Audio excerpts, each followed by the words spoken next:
extrapulmonar, eh, pues indica una inmunosupresión severa, pulmonar también, pero pues la parte extrapulmonar, sobre todo la criptococosis meningia, indica que el paciente está en una fase SIDA, es un estadio C. eh, Se asocia con CD4 inferiores a 100 células por microlitro. Y la característica típica de estos pacientes, pues es un cuadro que produce signos meningios, o sea, una meningitis, una cefalea intensa. El paciente tiene una cefalea básicamente secundaria a el paciente tiene una hidrocefalia de tipo comunicante.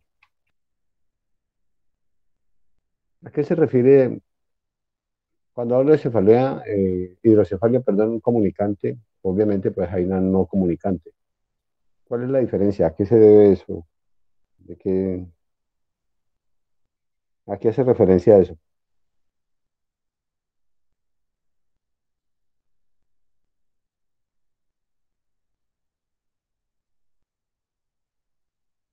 ¿Dónde se produce el líquido cefalorraquídeo? ¿En qué parte del cerebro?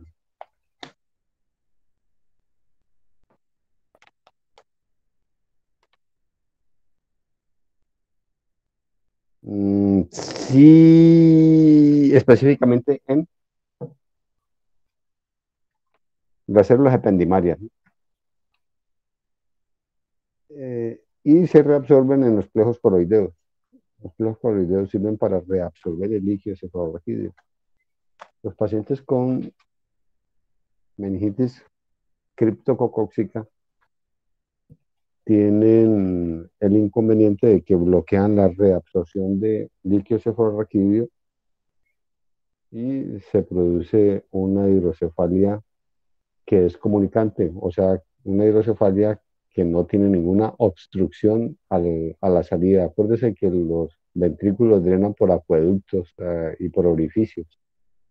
Si hay una lesión que ocupe un espacio y obstruya un acueducto o un orificio, pues esa sería una hidrocefalia comunicante.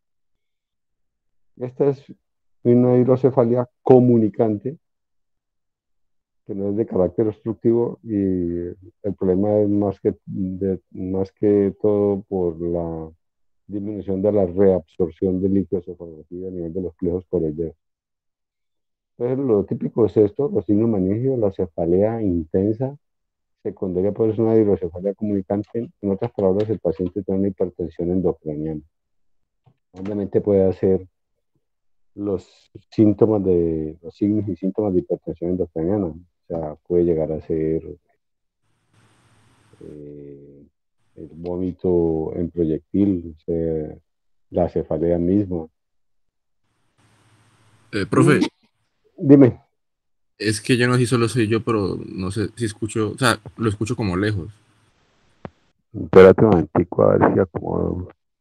¿Qué tal ahí? Sí, profe, mejor. ¿Mejor? Sí, Listo. gracias. Bueno, entonces el problema aquí es una hidrocefalia comunicante, una hipertensión endocraniana, una cefalea severa. El paciente, eh, su principal queja, su principal motivo de consulta es la cefalea y pues tiene unos signos meningios. Pues obviamente el examen físico, pues vamos a buscar los signos meningios, vamos a buscar rigidez de nuca, Brunchiski, Kernig, vamos a hacer una punción lumbar. Todo paciente que tiene un proceso infeccioso, sobre todo si tiene un VIH, todo paciente antes de hacer una punción lumbar debe tener un TAC de cráneo simple. Si el TAC no tiene desviación de la línea media, si el TAC muestra que la hipertensión endocraniana es de tipo simétrico, o sea, no es un lado más hipertenso que el otro, ese paciente se le puede hacer la punción lumbar. Ese paciente con la línea media en su, en su línea media como debe estar, tiene bajo riesgo de hacer hernia a través de los orificios, pues del orificio magno. Entonces hay que hacer una punción lumbar, hay que hacer una PL y hay que hacer un estudio de líquido cefalorraquídeo. El estudio de líquido cefalorraquídeo debemos pedir un citoquímico. El citoquímico en, en... Deme un segundo, por favor. Deme un momentico, por favor. Un momento.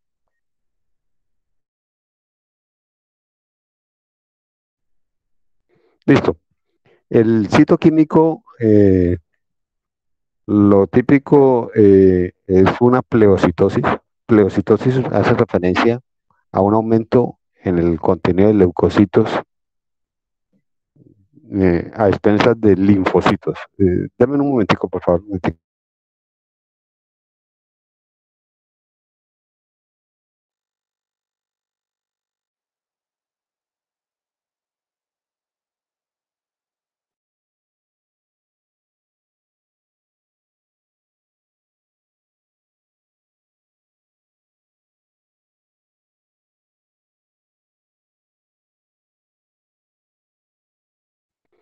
Listo. Entonces les comentaba que el líquido cefalorraquídeo muestra una pleocitosis.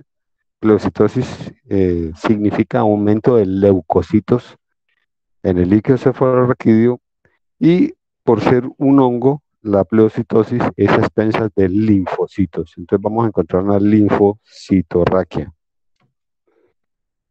Entonces a expensas de linfocitos. Por ser un hongo también va a presentarse un consumo de glucosa. Entonces va a haber una glucosa consumida, glucosa baja. Y por tratarse de un proceso inflamatorio, va a haber una respuesta, obviamente una respuesta inflamatoria que se va a expresar con un aumento de unas proteínas. Entonces, lo típico del líquido cefalorraquídeo, les repito, en hongos es esto: linfocitos altos, glucosa baja y proteínas altas. Este líquido cefalorraquídeo es exactamente igual al líquido cefalorraquídeo de los pacientes con micobacteria, o sea, con tuberculosis, meningitis tuberculosa. Los hongos y las micobacterias hacen un cuadro similar en el líquido cefalorraquídeo. Vamos a pedir una tinta china. La tinta china va a mostrar la presencia de levaduras, que es muy típico en pacientes con criptococosis. Y lo otro que vamos a pedir es un antígeno para criptococo. O sea, vamos a buscar proteínas de la membrana del criptococo, se llama antígeno para criptococo. Y con esto completamos el examen diagnóstico de estos pacientes. El manejo se hace con anfotericina B. Y después se hace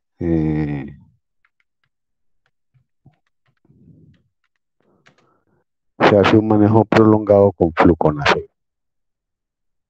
Esto del fluconazol hay que dejarlo aproximadamente un año. El fluconazol debe permanecer. De pronto hay una cosa que me faltó decirles. Todos los pacientes, todo paciente con VIH, con CD4, menor de 200, independiente, obviamente pues depende de las manifestaciones clínicas, pero debe recibir unas profilaxis. Debe recibir profilaxis con trimetoprim sulfa y debe recibir profilaxis con fluconazol. Y si el CD4 está por debajo de 100, debe recibir adicionalmente profilaxis con acitromicina para cubrir una micobacteria que se llama complejo Mycobacterium.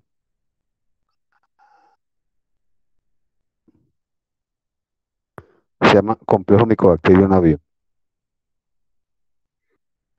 Eh, sería para MAC, Mycobacterium avium. Timetoprim sulfa y fluconazol nos van a cubrir. Timetoprim sulfa me va a cubrir neumocistis y me va a cubrir toxoplasma. Y fluconazol me va a cubrir criptococo y me va a cubrir histoplasma. Y acitromicina, Mycobacterium, complejo Mycobacterium avium. Entonces, todo paciente con estos niveles de CD4 deben tener este manejo profiláctico hasta que los CD4 sean mayor de 200 y estén sostenidos mayor de 200 por encima de 6 meses. En ese caso se pueden quitar las profilaxis. Listo, este sería el paciente con criptococo y el paciente con toxoplasma. El paciente con CD4 por debajo de 50. Estos pacientes tienen riesgo de ser citomegalovirus. El citomegalovirus puede producir compromiso en muchas partes del cuerpo, muchas partes. Puede producir compromiso del sistema nervioso central, producir una encefalitis viral, con compromiso de funciones mentales de estado de conciencia. Puede producir compromiso de retina, puede producir retinitis, ceguera, puede producir compromiso de tracto gastrointestinal. Muy frecuentemente presentan úlceras esofágicas que se asocian a disfagia y obviamente estos pacientes con esa úlcera pues hacen disminución marcada del apetito y hacen un sistema constitucional asociado. Y lo otro que pueden llegar a producir es un compromiso de médula ósea que se manifiesta como una pancitopenia. Entonces, citomegalovirus puede comprometer muchas partes del cuerpo. El manejo depende, el diagnóstico podemos pedir una IgM para citomegalovirus, podemos pedir pruebas de reacción de cadena de polimerasa. Por ejemplo, en líquido cefalorraquídeo podemos hacer una reacción en cadena en polimerasa para buscar citomegalovirus. Y el manejo es con un antiviral que se llama valganciclovir.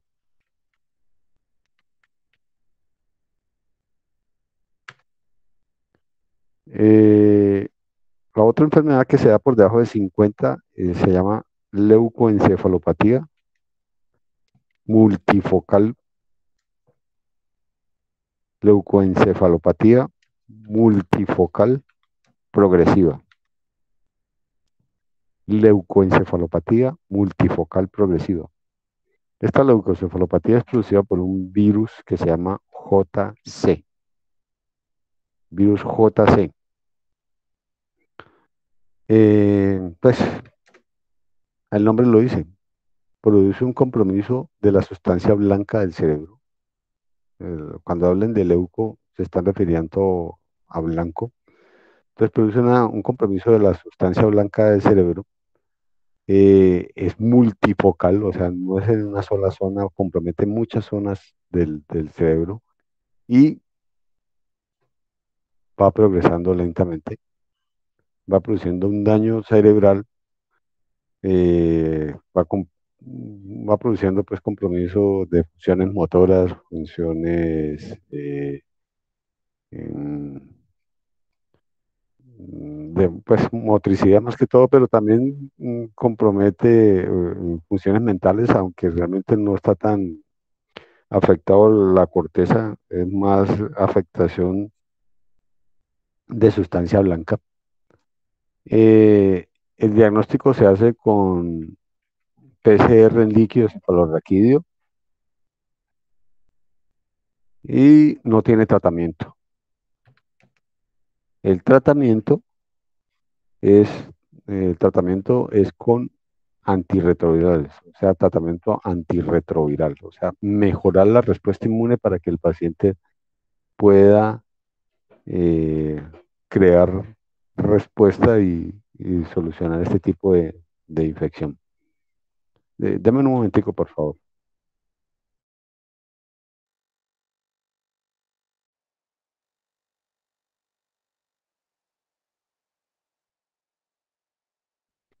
Listo. Entonces,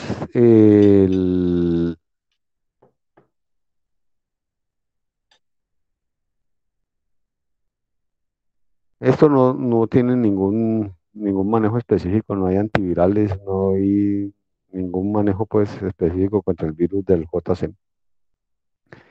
Y esto me hace hablar de una cosa que se llama el síndrome de reconstitución inmune. Síndrome de reconstitución inmune. El síndrome de reconstitución inmune se da en pacientes, pues obviamente que tienen VIH y el paciente, pues, pongamos un ejemplo, tiene un VIH, está en fase SIDA y tiene una tuberculosis asociada. Si ustedes a este paciente le dan tratamiento antirretroviral, en este caso, por ejemplo, es muy común en pacientes con VIH, con TBC, con toxoplasma, con criptococo. Si ustedes le dan a este paciente tratamiento antirretroviral y al mismo tiempo le inician los anti-TBC, este paciente, por la reconstitución inmune, hace una respuesta inflamatoria severa. Ese paciente tiene con qué defenderse contra ese proceso inflamatorio, contra ese proceso infeccioso, y hace una respuesta inflamatoria severa y hace un SIRS, o sea, un síndrome de respuesta inflamatoria sistémica severo que puede pues llevarse al paciente, lo puede matar. En estos pacientes, en este tipo de casos, micobacterias, hongos, en este tipo de casos, primero hay que dar un tiempo de tratamiento. Por ejemplo, para la tuberculosis, hay que dar de 1 a 2 meses. O sea, de ¿se acuerdan del tratamiento anti-TB? El tratamiento anti-TB tiene dos fases. La primera fase que es el tetraconjugado y la segunda fase que es el biconjugado. Entonces, al menos uno o todo el tratamiento de tetraconjugado, que son los 2 primeros meses, y ahí sí, en ese caso, se le puede iniciar los antirretrovirales, porque el paciente, como les digo, puede hacer la reconstitución inmune. Por ejemplo, en criptococo. En criptococo, las 2 primeras semanas, el tratamiento es con anfotericina B. No se le puede dar antirretrovirales, hay que esperar las 2 primeras semanas y ahí en adelante se le pueden iniciar los antirretrovirales. ¿Listo? Para evitar este síndrome de reconstitución inmune. Em, Mycobacterium avium, complejo Mycobacterium avium. Es una micobacteria. El Mycobacterium avium compromete diferentes partes, compromete hígado, compromete médula ósea, entonces produce, pues obviamente daño hepático, produce pancitopenia, eh, los pacientes tienen fosfatasa alcalina muy elevada. El diagnóstico es obteniendo biopsia, una biopsia de médula ósea o una biopsia hepática a tinción para bacilos ácido alcohol resistente, hacer cultivo y hacer cultivos también, tinción y cultivos para Mycobacterium. Y el tratamiento, pues se utilizan medicamentos antituberculosos, se utiliza rifampicina, etambutol, se utiliza macrólidos también. Eh, listo. Eh, Hay un paciente que está en medicina 2, tiene un sarcoma de Kaposi.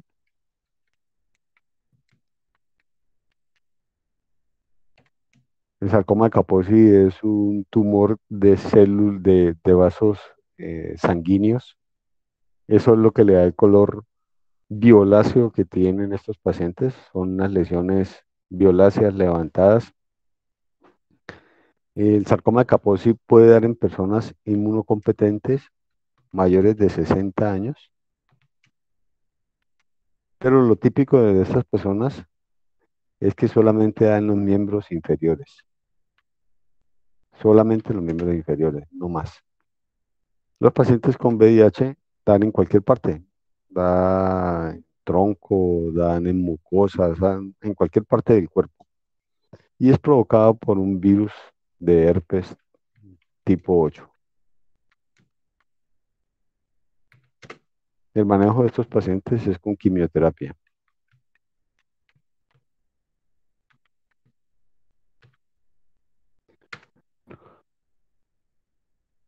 Bueno, ¿alguna pregunta sobre VIH que quieran hacer? Porque va a pasar ya para ICC. ¿Tienen alguna duda?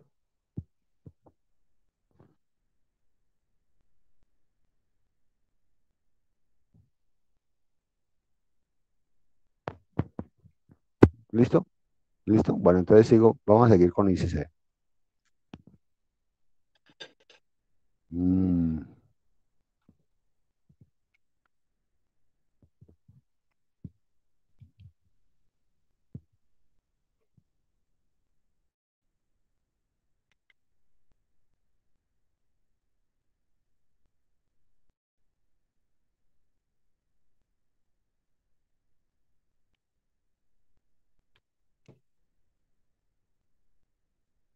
bueno, ICC, insuficiencia cardíaca congestiva. Lo primero que hay que decir es que la ICC es un síndrome. O sea, es una patología que tiene múltiples causas. No me voy a poner a revisar cada causa porque no es posible, pero hay muchas causas de falla cardíaca. Entonces tenemos, pues, de las más comunes, isquemia. ¿Qué más?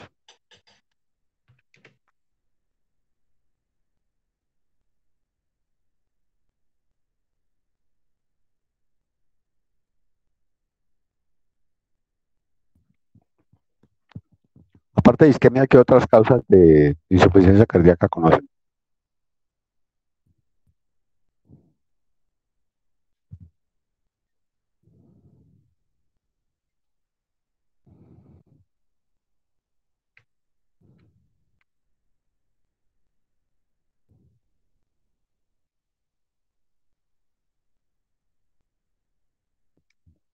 Entonces, válvulas dañadas, ¿cierto? Valvulopatías,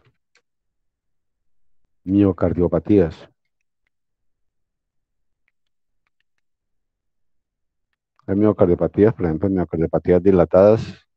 Hay algunas miocardiopatías congénitas. Hay procesos infecciosos. Hay procesos infiltrativos, por ejemplo, amiloidosis.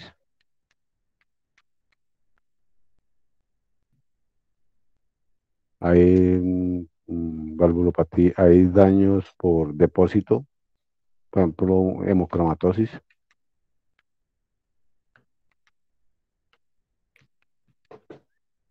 Bueno, hay muchas causas. Chagas. ¿Qué es el Chagas? ¿Quién produce el Chagas? ¿Qué bicho? Un chinche. No, el Trypanosoma cruzi. Ujú. El chinche es el vector, pero el bicho es el Trypanosoma cruzi.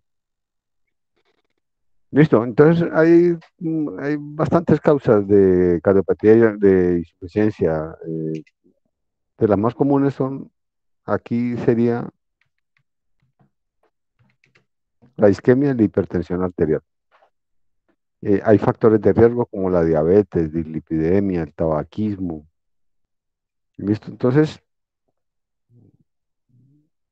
no me voy a poner a hablar de cada una de esas cosas porque no vamos a terminar. Voy a hablar de la falla cardíaca en sí, de la ICC. Bueno, entonces, gasto cardíaco, definimos el gasto cardíaco como el volumen que expulsa el corazón en un minuto. Volumen en un minuto.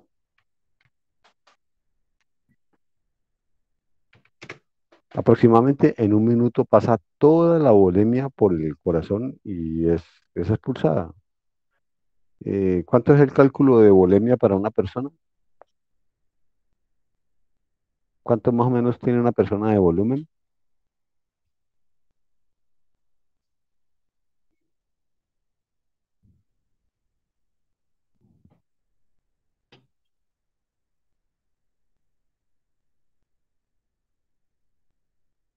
Sí, eso es lo que dicen, ¿no? Que más o menos son 5 litros. Eso es un promedio, ¿no? Pero son 80 ml, aproximadamente 80 ml por kilo de peso. ¿Ya? Entonces una persona de 60 kilos tiene más o menos 4.8 litros. Lo redondean más o menos a 5 litros. Eh, entonces depende de la estatura, el peso, bueno, depende de varias cosas. Pero vamos que es un promedio de 5 litros de, de volemia. Y eso es lo que pasa en un minuto. El gasto cardíaco es 5 litros por minuto. Si fuera una persona de 60 kilos, bueno, 4.8 litros por minuto. Y en un paciente con una insuficiencia cardíaca, pues el gasto cardíaco cae. Ya el paciente no va a expulsar 4.8 litros o 5 litros por minuto, va a expulsar menos, porque el corazón pues, está insuficiente. Y entonces eso va a producir una cantidad de signos y síntomas que son los que ya todos conocen de falla cardíaca. Eh, l- eh, Vamos a ver el concepto de fracción de eyección. Para que, o sea, es totalmente diferente el gasto cardíaco de la fracción de eyección. Cuando uno dice que hay una fracción, eso implica que hay un porcentaje. O sea, estamos hablando de un porcentaje, estamos hablando de una relación, estamos hablando de una división. Es un puro sinónimo lo que estoy utilizando aquí. Porcentaje, relación, división. Entonces, eso hace relación al volumen que le llega al ventrículo izquierdo y qué tanto de ese volumen sale del ventrículo izquierdo. ¿Listo? Entonces puede llegar una buena cantidad y expulsar una buena cantidad, lo que haría que el gasto cardíaco estaría bien. Lo otro es que llegue una buena cantidad, pero el corazón no expulse esa buena cantidad, entonces va a ser que baje el gasto cardíaco. Y el otro escenario es donde llega un muy poco volumen, pero tiene buena expulsión, pero como le llegó tan poco volumen, el gasto cardíaco va a estar comprometido. Entonces, la fracción de eyección la podemos conceptuar con una ecuación. El volumen de fin de diástole es cuando más volumen tiene el corazón. Volumen de fin de diástole es cuando más volumen tiene el corazón. ¿Sí? Y eso se lo restamos a cuando menos volumen tiene el corazón, que sería volumen de fin de sístole.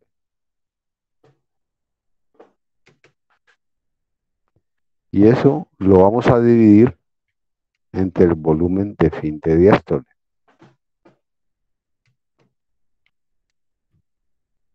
Y lo multiplicamos por 100.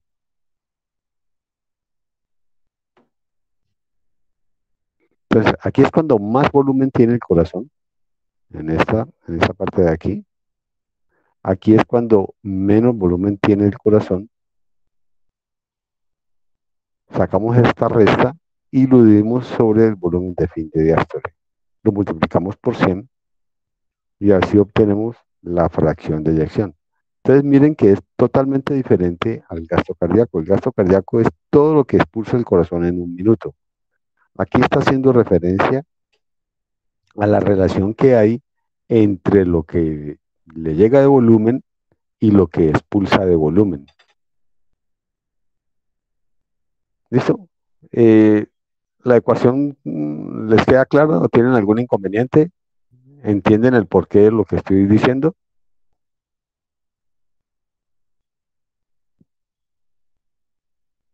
Si tienen alguna duda, pregunten. Hay respuestas.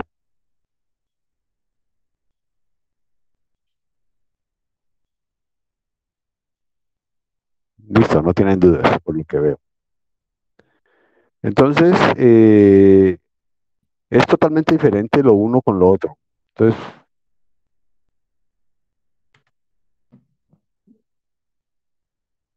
si el paciente tiene, esto nos sirve para clasificar la falla cardíaca en tres partes, tres componentes. Un volumen, una falla, una ICC con fracción de eyección reducida, una falla con fracción de eyección preservada y una falla con fracción de eyección ligeramente reducida. Esos son los tres componentes de la falla cardíaca. Podemos hacer otras clasificaciones. Podemos decir que la falla cardíaca es izquierda, podemos decir que es derecha, podemos decir que es aguda, que es crónica. Podemos decir que tiene una clase funcional 1, 2, 3, 4, que tiene una clase hemodinámica A, B, C, L. Bueno, la podemos clasificar de muchas formas, pero podemos colocarle un poco de arandelas y clasificaciones y cosas por el estilo. Listo, entonces vamos a coger esta parte de aquí, fracción de eyección reducida. Entonces, ICC con F, fracción de eyección reducida. Decimos que tiene fracción de eyección reducida cuando tiene menos del 40%.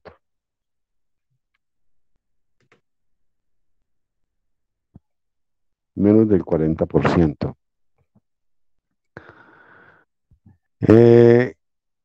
¿A qué hace referencia esto? A que cuando el corazón tiene una fracción de eyección reducida, ¿qué pasa con el ventrículo? ¿Qué es lo que está ocurriendo aquí?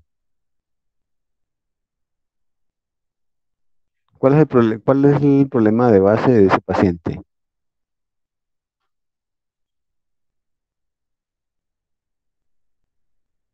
Creo que hay un problema en la contractibilidad del ventrículo. ¿Hay un problema en la qué, perdón? Contractibilidad. Listo. Aquí hay un problema de contractilidad. En otras palabras, hay un problema de inotropía. El inotropismo está bajo. La contractilidad está muy baja.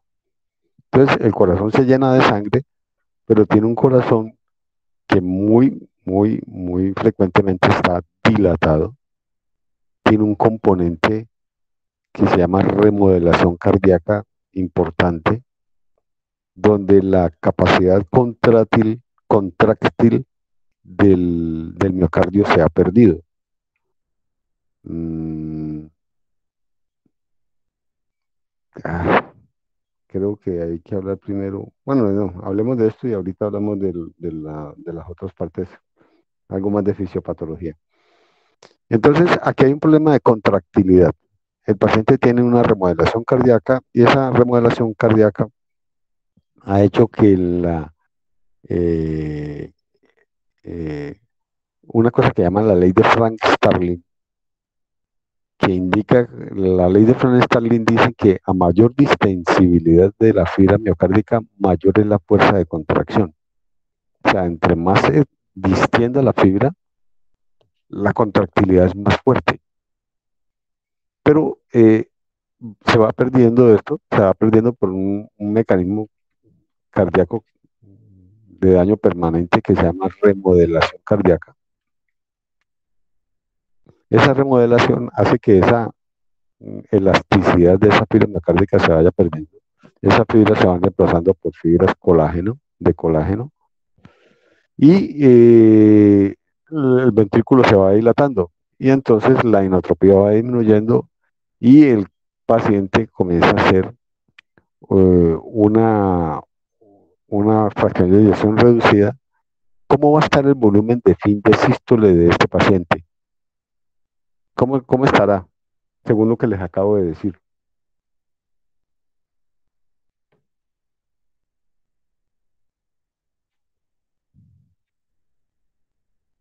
¿Cómo está el volumen de fin de sístole? ¿Estaría disminuido?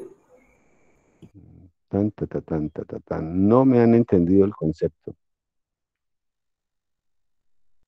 No está disminuido. ¿Por qué el volumen de fin de sístole está aumentado?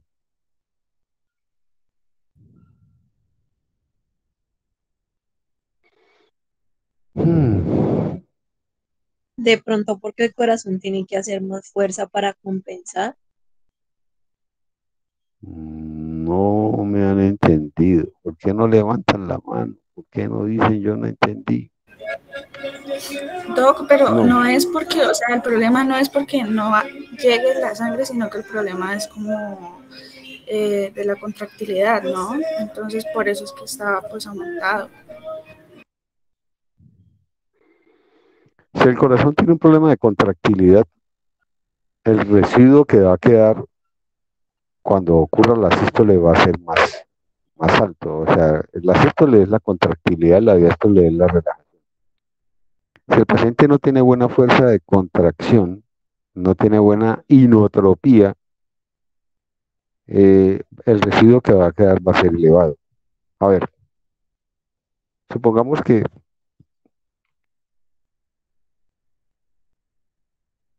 yo siempre les pongo un ejemplo numérico.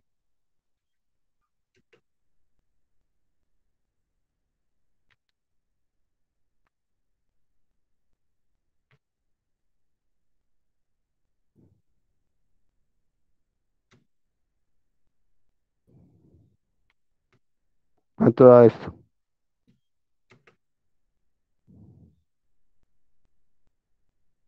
¿Cuánto da eso? Ah, carajo. ¿Cuánto da eso? 70. Listo, 70%.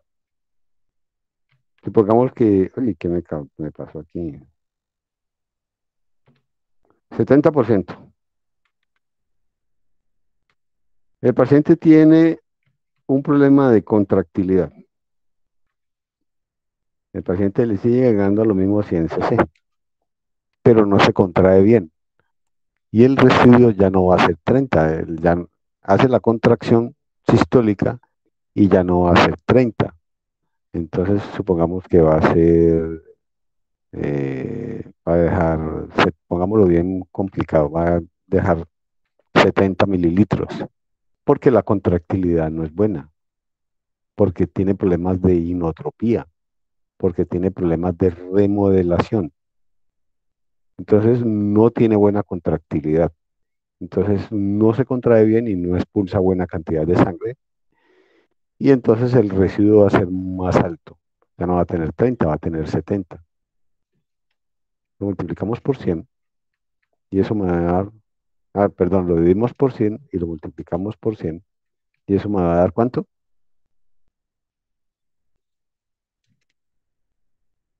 ¿Este cuánto va a dar este de acá abajo?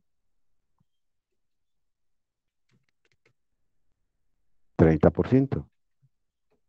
Ese va a dar 30%. ¿Ya? ¿Ha entendido el concepto? ¿Les quedó claro?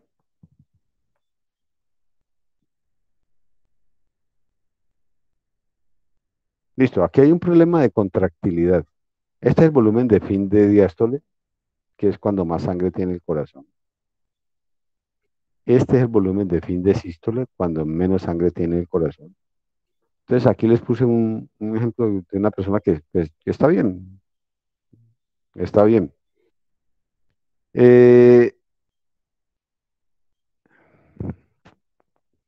Esta es una persona que tiene una FEBI reducida, da 30%. Veamos el concepto ahora del paciente que tiene una FEBI preservada. Entonces, una fracción de eyección. Pero este paciente de la FEBI preservada tiene un problema.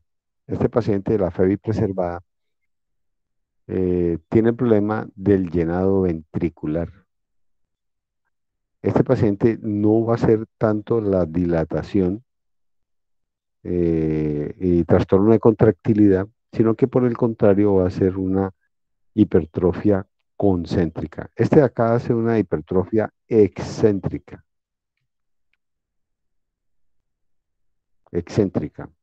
Este paciente de aquí, el de la FEBI preservada, va a ser una hipertrofia concéntrica. Entonces va a tener un problema de llenado ventricular. El paciente va a tener un problema de llenado ventricular. Eh, va a tener un aumento de las presiones intracavitarias. El ventrículo izquierdo se va a llenar con más dificultad. Entonces ya no se va a llenar con 100 mililitros, sino que se va a llenar con 50. ¿Listo? Voy a hacerlo con la mitad para que me quede fácil todo. Y tiene buena contractilidad, entonces se expulsa el 15 mililitros. Eso lo dividimos entre 50 y lo multiplicamos por 100. ¿Cuánto tiene que dar eso? No hay necesidad de que hagan la operación. Dígamelo sin hacer operaciones matemáticas. Obviamente. Miren, lo mismo que tiene este de aquí, que está normal, se tiene 70%, también este tiene 70%. Sin embargo, este paciente tiene una falla cardíaca. Su gasto cardíaco está bajo. ¿Entendieron el concepto de fracción de eyección? ¿Les quedó claro ahora sí? ¿O no les quedó claro?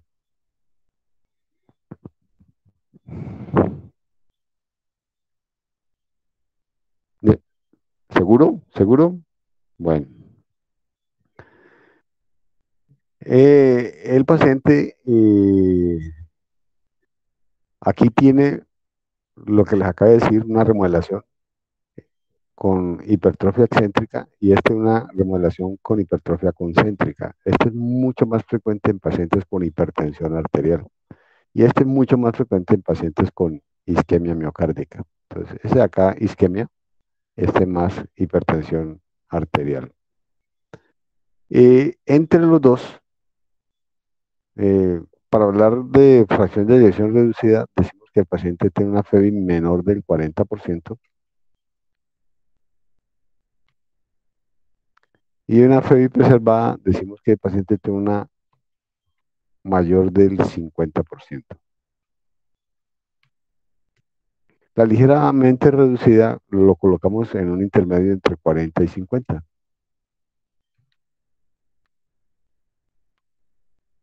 La tendencia es que los pacientes con fracción de erección ligeramente reducida se manejen como si fuera una DFEBI reducida.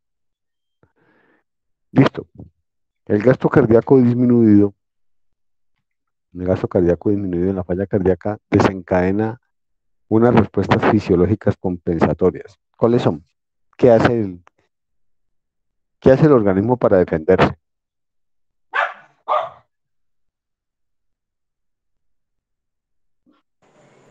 ¿Qué hace el organismo para defenderse?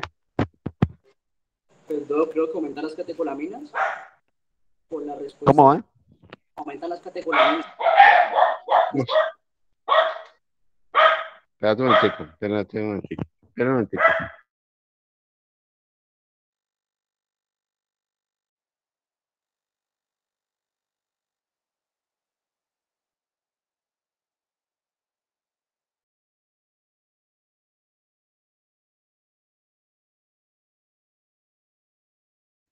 Listo. Me comentas, no te estaba escuchando bien porque sí, hubo Hay una mucha bulla por ahí. Ujú, enérgica, eso hace que aumenten las catecolaminas. ujú. Aumentarlas hacen que aumente la frecuencia cardíaca y se mejore el gasto cardíaco, ¿no? Ujú. Listo. Entonces, hay una respuesta de tipo simpático, ¿cierto? La caída del gasto cardíaco hace que aumente el simpático. ¿Cuál es la idea de que haya una respuesta simpática? ¿Para qué el organismo hace aumentar las catecolaminas? ¿Qué Para es que lo que aumente la busca? frecuencia cardíaca. ¿Para qué qué? Para que aumente la frecuencia cardíaca. Listo. Si aumentamos la frecuencia cardíaca, probablemente aumentemos el gasto cardíaco, ¿cierto?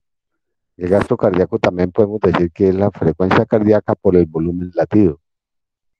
Si hay un volumen latido que está bajo, pues el organismo trata de compensar con taquicardia. Entonces, listo, hay una respuesta simpática. ¿Y la otra respuesta cómo se llama? ¿La otra respuesta qué es? Oye, ahí no es cuando se activa ya el sistema de renina, angiotensina, aldosterona, o todavía no. También, sistema renina-angiotensina aldosterona. ¿Cuál es la idea? ¿Qué es lo que busca el organismo con esto, con sistema renina-angiotensina aldosterona? ¿Cuál es la...? Pues según lo que ¿Qué? yo entiendo, pues como ese corazón está dañado y le está quedando, digamos, sangre que no está inyectando bien, el hígado, el riñón entiende que no le está llegando suficiente sangre, entonces él le activa el sistema de renina. Ujú. Listo, hay una hipoperfusión de tejidos, ¿cierto? Ese gasto cardíaco está bajo, los tejidos están llegándole poca sangre, todos los tejidos, incluido el riñón. Una hipoperfusión renal estimula el sistema renina-angiotensina-aldosterona. ¿Cuál es la idea? Mejorar la perfusión de los tejidos. ¿Qué sensa el riñón? Sensa hipovolemia e hipotensión. Entonces, ¿cómo mejora la hipovolemia? Pues reteniendo agua, reteniendo sodio y mejorando la perfusión, tratando de aumentar la presión arterial. Entonces, renina, angiotensina, aumentar la presión arterial y aldosterona para retener agua y retener sodio y mejorar la volemia. Entonces, todos los mecanismos están eh, eh, pues para tratar de compensar esa baja en el gasto cardíaco. Entonces, el paciente con por activación simpática, lo que vamos a ver es una frecuencia cardíaca aumentada, una taquicardia sinusal. Aquí vamos a ver edemas, congestión, hipertensión.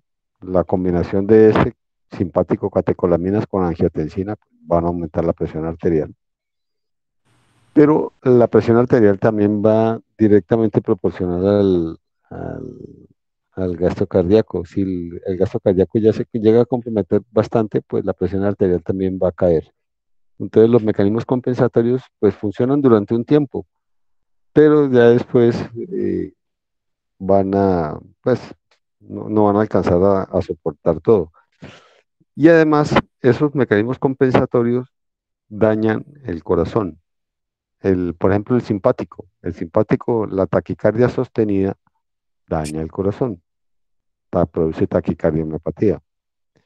En el sistema renina-angiotensina-aldosterona, la aldosterona está implicada en cambios de remodelación cardíaca. Entonces, esa respuesta compensatoria en últimas, pues sirve durante un tiempo, pero lo último que va a provocar es más daño. Y nuestros esfuerzos terapéuticos van encaminados a suprimir esta respuesta, tanto a la una como a la otra. Bueno, podemos clasificar la falla cardíaca también mm, según en un estado funcional y utilizamos la clasificación de NIHA. Esa clasificación nos dice que la falla cardíaca la podemos clasificar uno, 2, 3, 4 y hace referencia a la disnea. La clase funcional, pues en estadio uno es una disnea de grandes esfuerzos, de moderados esfuerzos, de pequeños esfuerzos y esta disnea de reposo. Entonces, grandes, medianos, pequeños y disnea de reposo. Obviamente, a mayor disnea, pues mayor compromiso. ¿Cuál es la causa de la disnea? ¿Por qué el paciente hace disnea? Profe, yo leí que era porque cuando se causa el edema pulmonar, eh, se activa algo que se llama los receptores J y eso es lo que genera la disnea. No sé si esté bien o mal. Los receptores que ve, ¿cómo es J, eso? receptores J. J. Ajá. ¿Y esos cuáles son? Ve, contame, No, pues yo contame. no sé, profe, yo leí eso por ahí. Realmente no conozco los receptores J. Lo que te puedo decir es que a medida que va progresando el daño del ventrículo izquierdo, se va a producir congestión pulmonar. O sea, a medida, por ejemplo, en una febril reducida. Imagínate un paciente con una febril reducida que ya no expulsa, aquí por ejemplo, ya no expulsa 70 mililitros, sino que expulsa 30 mililitros. ¿Qué va a pasar con esos 40 mililitros que dejó de expulsar? Eso va a producir una congestión, va a producir una congestión de tipo eh, de hipervolemia. Esa hipervolemia, ¿dónde se va a ver afectada? Pues en la parte, en la precarga. La precarga del ventrículo izquierdo, ¿dónde está? En el pulmón. ¿Ya? Entonces, la cantidad de volumen que dejas de expulsar, porque el ventrículo está comprometido, se va a quedar congestionando el pulmón. A medida que progresa la falla cardíaca, aumenta la cantidad de volumen que se va quedando remansada en el pulmón y se va produciendo la disnea. Y la disnea tiene esa característica, es progresiva. Puede ser una falla cardíaca crónica, no estoy hablando de una falla cardíaca aguda, no estoy hablando del paciente que hizo un infarto e hizo un shock cardiogénico y hizo la insuficiencia cardíaca aguda. Estamos hablando de falla cardíaca crónica. Entonces, a medida que se va dañando el ventrículo, se va congestionando cada vez más el pulmón y eso va produciendo, pues obviamente si va a haber congestión pulmonar, pues va a haber más disnea. Eh, Tengo que revisar lo de los receptores J. Listo, profe. Eh, Ahí está buscando en listo. Google, ahí salieron, pero no sé Ah, si. bueno, hágale, ¿y qué dice esos receptores? Cuénteme. Dice es que terminación nerviosa sensitiva situada en las paredes alveolares y yuxtapuesta a los capilares pulmonares, que se estimula fundamentalmente cuando los capilares están ingurgitados de sangre o cuando se produce un edema pulmonar. Ah, bueno, listo. Entonces ya hay unos receptores que se estimulan porque hay congestión pulmonar. Listo. La base es la congestión y el estímulo de esos receptores que me estás diciendo según lo que me acabas de comentar. Ah, bien, chévere. Ah, listo, profe. Listo. El otro paciente, este paciente de acá, miren el problema que tiene este. Este paciente tiene un problema de llenado ventricular. En últimas, es un problema de presiones. Este es un problema de volumen, pero este es un paciente con un problema de presiones. Pero en últimas también va a pasar lo mismo. El pulmón se va a congestionar. Se va a congestionar y va a estimular los receptores J. Entonces, se va a producir la disnea progresiva.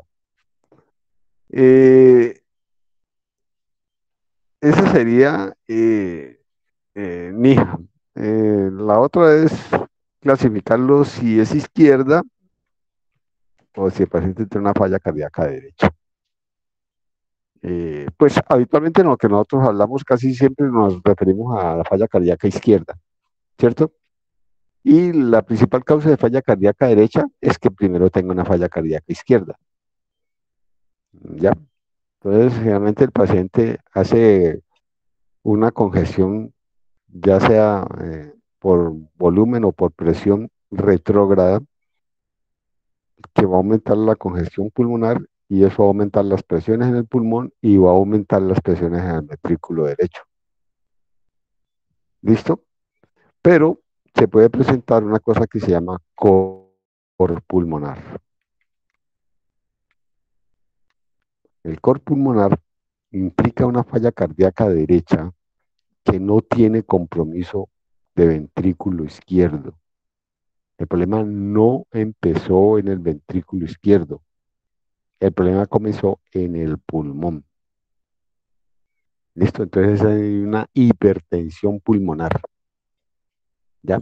Esa hipertensión pulmonar va a hacer que el ventrículo derecho, pues de tanto estar luchando contra presiones altas, el ventrículo derecho, no, la presión pulmonar normalmente es de máximo 30 milímetros de mercurio de presión sistólica. Ya presiones de más de 40 milímetros de mercurio es una carga muy alta para el ventrículo derecho. Entonces, con el paso del tiempo, ese ventrículo derecho no va a poder vencer esa esa presión pulmonar y hace falla cardíaca derecha. Entonces, el cor pulmonar es una hipertensión pulmonar que produce insuficiencia cardíaca de ventrículo derecho. La principal causa de hipertensión pulmonar es el EPOC. Pero pues cualquier otra enfermedad pulmonar lo puede producir. Eh, Ahora estamos viendo, ya he visto varios pacientes, hemos visto varios pacientes como causas de hipertensión pulmonar, como el SAOS, que es la apnea o hipopnea obstructiva del sueño. Esos pacientes con el paso del tiempo hacen hipertensión pulmonar.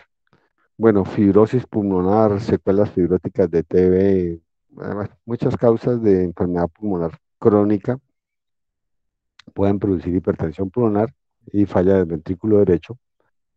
Lo típico, lo típico de estos pacientes es la ingurgitación yugular, el segundo ruido acentuado, el corazón, el paciente hace una, un S2 potente, fuerte, un segundo ruido acentuado, hepatomegalia, ascitis y edemas de miembros inferiores.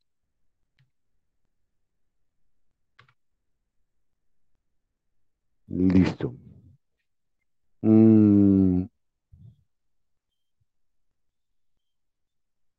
Bueno, FEBI, NIJA, izquierdo, derecho. Hay una clasificación de la AJA que lo clasifica en A, B, C, D, estadio clínico A. Ese paciente con factores de riesgo para falla cardíaca, pero pues no tiene ningún problema. El B tiene los factores de riesgo, más cambios estructurales, pero sin manifestación. Clínicamente el paciente está bien, no tiene manifestaciones clínicas, pero por ejemplo tiene hipertrofia del ventrículo izquierdo, tiene cambios estructurales y está asintomático. El C tiene lo del B, o sea, los factores de riesgo, los cambios estructurales, más síntomas. Y el D, pues tiene todo lo anterior, factores de riesgo, más cambios estructurales, más síntomas, más pobre respuesta al tratamiento, muy pobre respuesta al tratamiento. Esa es la clasificación de la A.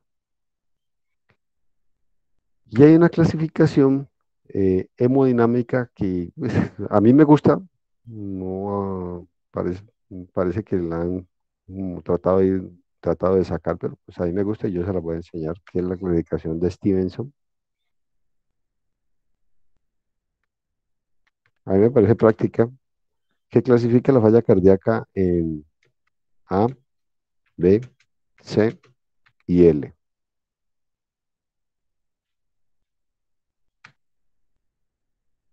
Eh, tengo que hacer un cuadro.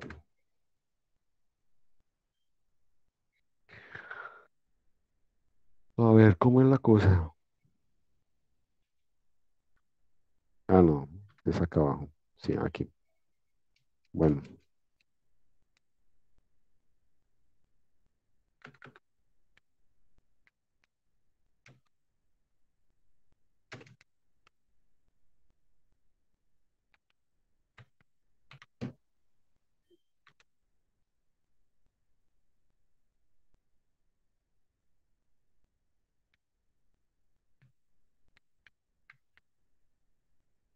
Ujú, ujú, ujú, ujú.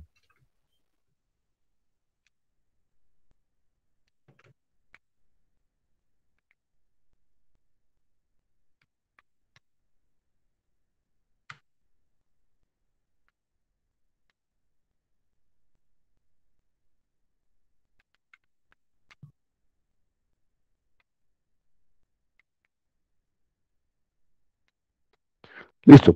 Entonces, aquí clasificamos al paciente de acuerdo a,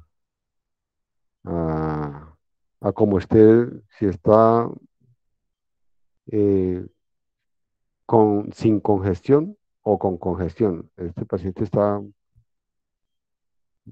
seco, no está congestionado. Y este paciente está húmedo o está congestionado. Es lo mismo congestionado. Entonces, aquí lo clasificamos, hay 4 ítems aquí. Seco o húmedo, caliente o perfundido es lo mismo, o frío o hipoperfundido. Entonces, si el paciente está bien perfundido, si el paciente tiene buen llenado capilar, si hay buena perfusión renal y la creatinina es normal, el BUN está bien, no tiene un síndrome cardiorrenal, tiene buena perfusión cerebral, está consciente, está orientado, o sea, el paciente está perfundido, está caliente, tiene buena presión arterial y no tiene signos de congestión, no tiene edema, no tiene incapacitación yugular, no tiene estertores pulmonares. Entonces clasificamos a este paciente en estadio A. ¿Listo? Bueno, este paciente de aquí es el que habitualmente vemos nosotros en urgencias.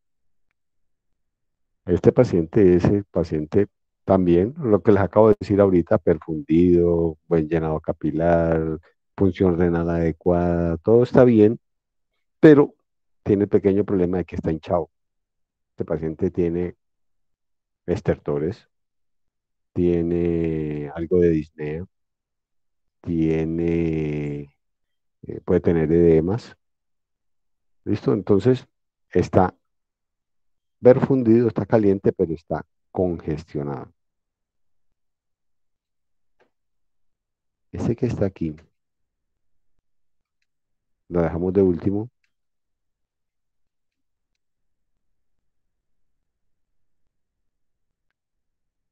Listo. Entonces, este es, ya dijimos cuál. El C, ese paciente que tiene problemas de perfusión, el creatinina alta, BUN más alto todavía de lo normal. Habitualmente un síndrome cardiorrenal con BUN creatinina mayor de 20 en la relación. El llenado capilar está lento, eh, puede tener la presión un poco baja, eh, puede tener compromiso del sistema nervioso central porque está hipoperfundido el cerebro y adicionalmente está con edemas, está congestionado, con estertores, con disnea, está con galope, ¿listo? Y este paciente de acá, este paciente es un problema porque este paciente tiene todo el problema de la hipoperfusión, pero está seco. A este paciente de aquí le tenemos que meter líquidos y meterle líquido a estos pacientes es un problema. Entonces, de pronto, suena feo, pero este paciente manejarlo es bastante problemático, este paciente de aquí. Listo. Entonces, hablemos corto, dejemos empezado el tratamiento del paciente con ICC de FEBIR reducida.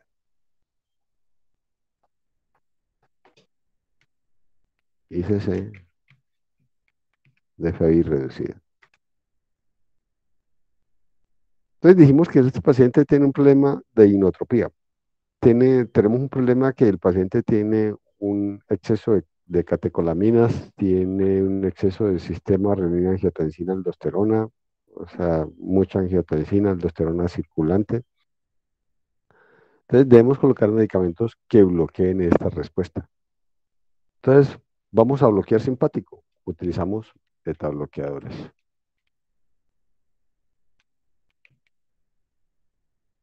Y vamos a bloquear sistema renina-angiotensina-aldosterona. Entonces vamos a colocar IECAS, Guarados. Y el otro que bloquea el sistema renina-angiotensina es espironolactona. Entonces, miren, estamos colocando bloqueo simpático y este bloqueo del sistema renina-angiotensina-aldosterona. Adicionalmente, muchachos, eh, mm, aquí creo que voy a dejar esto aquí y más bien hablemos diagnóstico y dejamos el tratamiento para después. Diagnóstico. Bueno, ¿qué tenemos que hacer? Si a usted le llega un paciente con una falla cardíaca o están sospechando una falla cardíaca, hay que pedirle varios exámenes.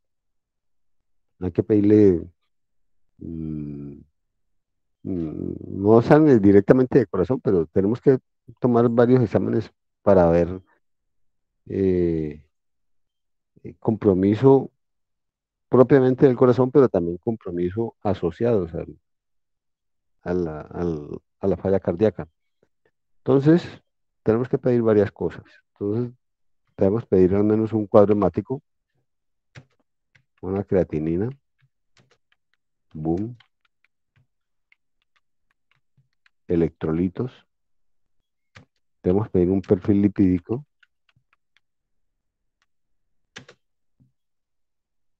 una ferritina,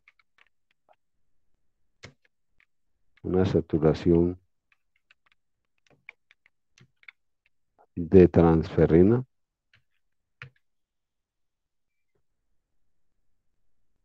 ¿Qué más se nos ocurre que hay que pedir? Un eco-TT. De eso quiero dejarlo de último. Un ProNP, Un NT,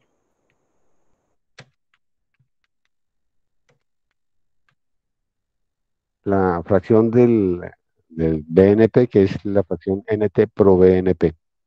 Ujú. ¿Qué más? Una radiografía. ¿Un qué, perdón? Hemoglobina, glicosilada. Sí, en el contexto adecuado tenemos que ver si el paciente tiene factores de riesgo pues para diabetes, una hemoglobina glicosilada. Es muy pertinente. Bueno, ¿alguna otra cosa adicional?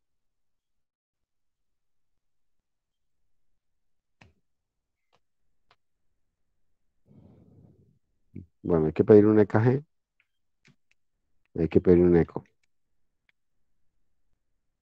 Listo. ¿Para qué pedimos todo este poco de cosas? ¿Para qué pedimos un cuadro hemático? ¿Para qué pedimos un cuadro hemático, una creatinina, un bono de unos electrolitos? ¿Cuál es la idea?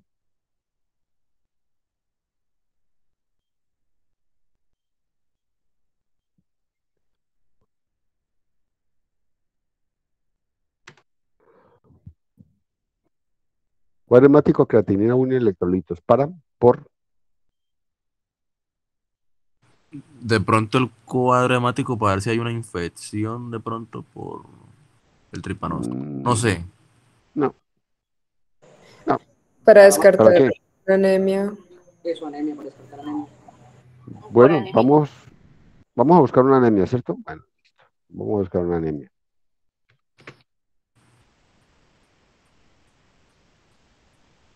¿Por qué pegué cuadro hemático con creatinina, bono y electrolitos? ¿Por qué hice esta pega aquí?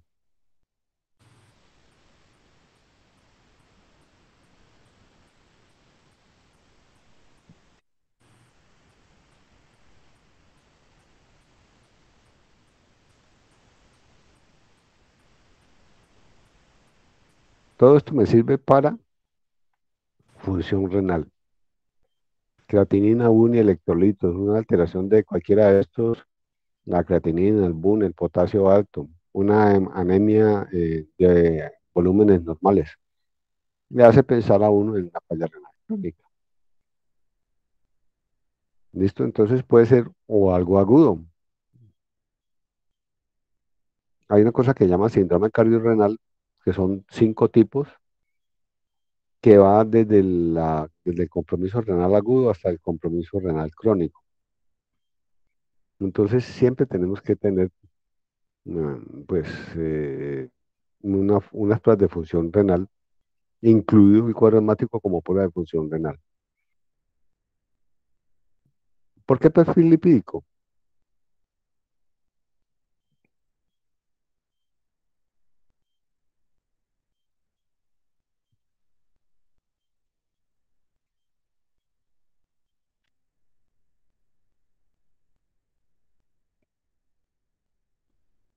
Sobre todo en pacientes que tienen diabetes. Tal vez sería pegar hemoglobina glicosilada con perfil lipídico. ¿Por qué ferritina y saturación de transferrina?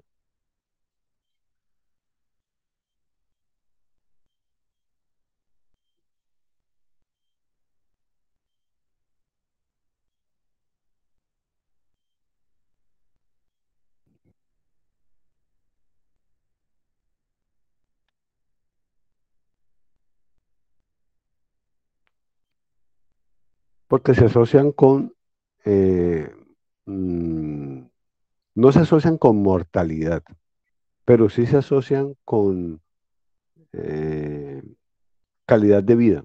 O sea, cuando los pacientes tienen compromiso de los depósitos de hierro, la calidad de vida de estos pacientes está más comprometida. Reponer hierro parenteral mejora calidad de vida, mejora hospitalización, disminuye las hospitalizaciones, no mejora, no está comprobado que la reposición de hierro aumente la sobrevida, pero sí aumenta la calidad de vida. ¿Esto para qué?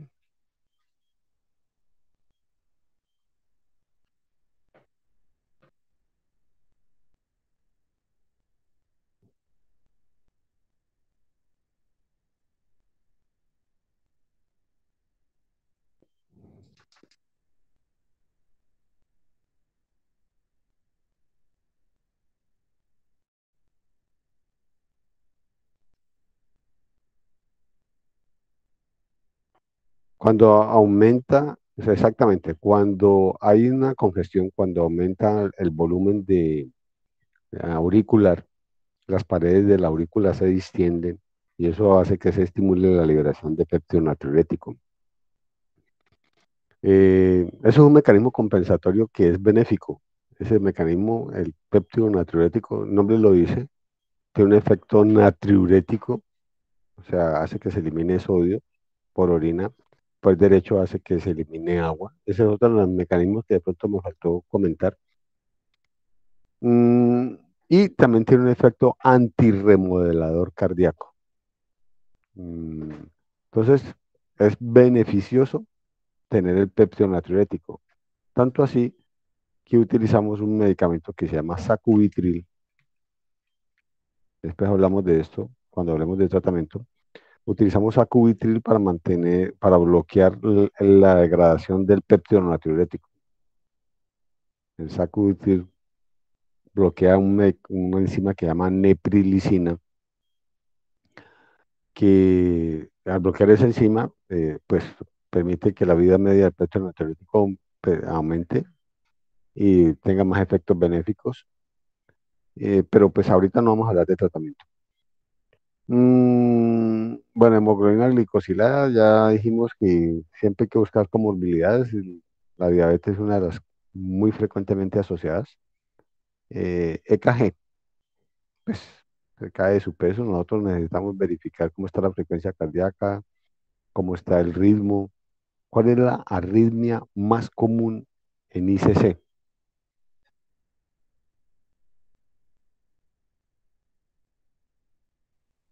La FA. Listo, entonces siempre tenemos que buscar descartar una fibrilación auricular. Y obviamente vamos a pedir un eco-TT pues como herramienta indispensable pues, para hacer el diagnóstico de una ICC y determinar qué características tiene. Bueno, aquí hay algunos daticos, por ejemplo. A ver, ¿qué me hizo? Aquí, péptido natriurético. Entonces se considera que es positivo cuando es mayor o igual a 125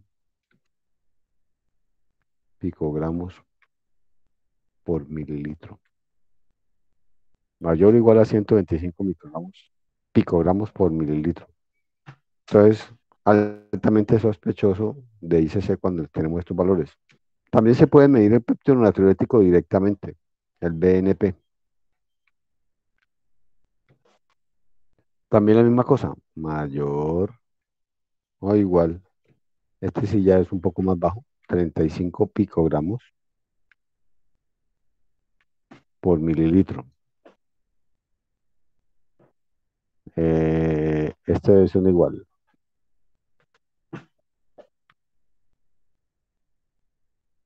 Listo. Aquí, ferritina. Se considera positiva cuando está por debajo de 100 nanogramos. O sea, se considera que hay una ferropenia cuando está por debajo de 100 nanogramos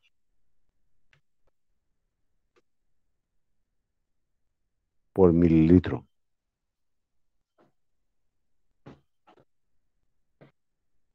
Y en caso tal de que la ferritina sea mayor de 100 nanogramos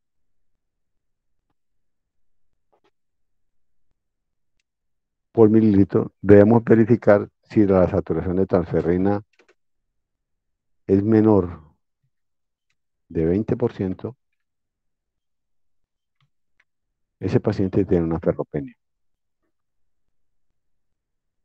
Aquí es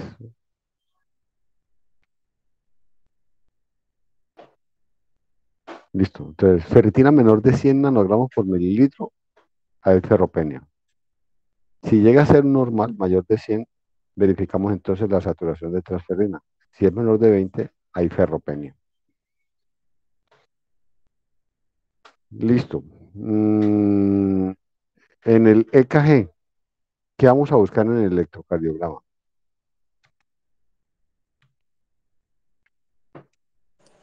Pues, Doc, cambio de segmento ventricular izquierdo, puede ser, no sé, un Sokolov. Entonces, esos son signos de hipertrofia ventricular izquierda, ¿cierto? Vamos a buscar Sokolov. ¿Cuál otro? Crowell, ¿Cómo? Crowell, Sokolov. Claro. Se llama Cornell. Eso. Vamos a buscar Sokolov y Cornell. El Sokolov es coger la S en V1 más la R en V6. O la S en V2 más la R en V5. Si son mayor de 35 milímetros, decimos que tiene un Sokolov positivo. ¿Listo? Sumamos los cuadritos. ¿Cuántos milímetros? Cada cuadrito tiene 1 milímetro, ¿no? Entonces, si tiene más de 35 milímetros, listo. El Cornell lo que hace es medir la R en ABL más la S en B3. ¿Y esto qué le pasó?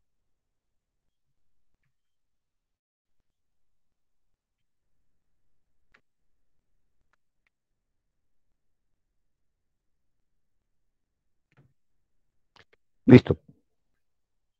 Si es mujer,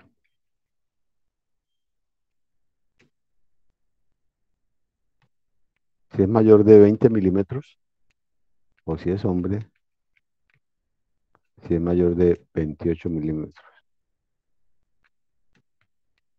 se considera hipertrofia ventricular izquierda. Listo.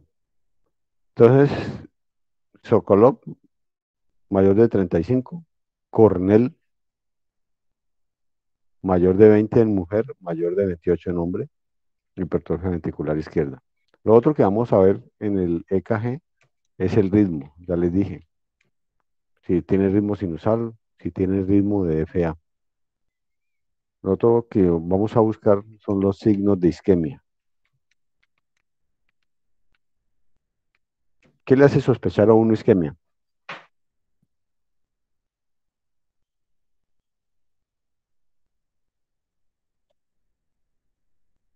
¿Qué le hace sospechar a uno isquemia? ¿T negativa qué?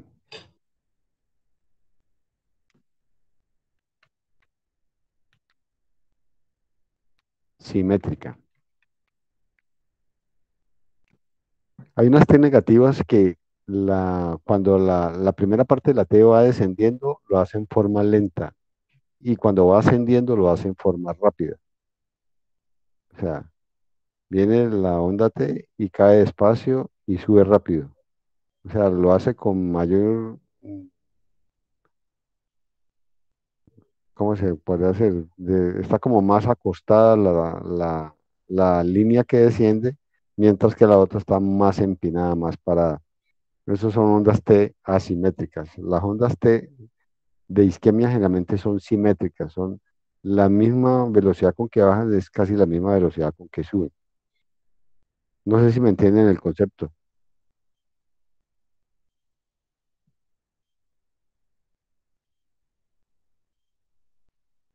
Aquí no hay ningún lapicero. ¿Me entienden lo que les quiero decir? ¿O no? Ujú. Entonces las ondas T, signos de isquemia, ondas T simétricas, negativas simétricas. Lo que pasa es que los pacientes que tienen hipertrofia ventricular izquierda generalmente hacen ondas T asimétricas, hacen ondas T de eh, trastornos de repolarización secundarios a la hipertrofia. Pero si ustedes ven que la T es muy simétrica, sospechen isquemia. Lo otro es alteraciones del segmento ST, un descenso del ST, o la presencia de ondas Q patológicas.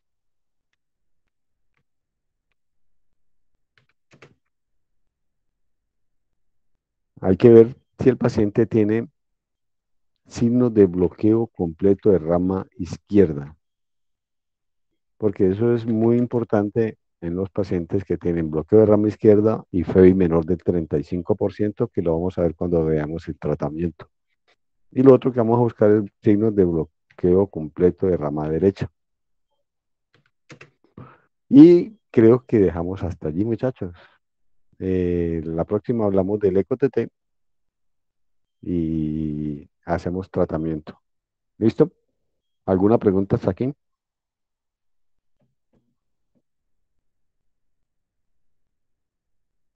¿Todo claro?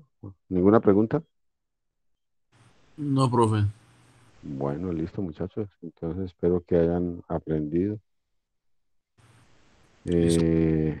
Para el otro miércoles continuamos entonces. Que Dios los bendiga, que estén muy bien. Amigos, Listo, hasta luego. Muchas gracias, profe.